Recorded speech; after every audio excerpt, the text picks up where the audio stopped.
আসসালামু আলাইকুম আঙ্কেল, আশা করি সবাই ভালো আছেন। তো আমার আব্বু সাকিব আঙ্কেলের তাণ্ডব ছবি করতে যায়া এই 13 তলাতে পইরা মারা গেছে। সবাই আমার আব্বুর জন্য দোয়া করবেন যাতে আমার আব্বু বেহেশতবাসী হয়। তো আমি সবাই এই আলোচনা করতেছে, সবাই চ্যানেলে ছাড়তেছে যে আমরা অনেক কিছু পাইছি, আসলে আমরা কিছুই পাইনি এই পর্যন্ত। তো আমার আব্বুর জন্য সবাই দোয়া করবেন।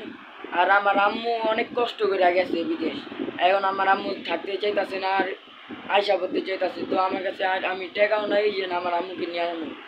আপনারা একটু আঙ্গুর দিকে দেখেন, আর আঙ্গুর জন্য আমার আব্বার জন্য আপনারা সবাই একটু দোয়া করেন।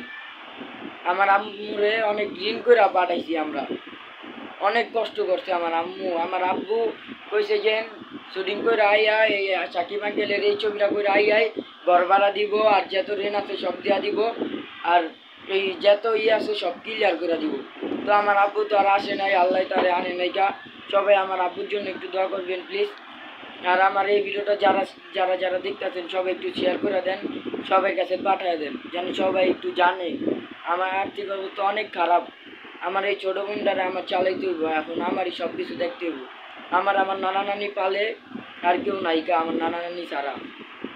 আসসালামু আলাইকুম সবাইকে, সবাই আমাদের জন্য একটু দোয়া করবেন, আমার আব্বার জন্য একটু দোয়া করবেন।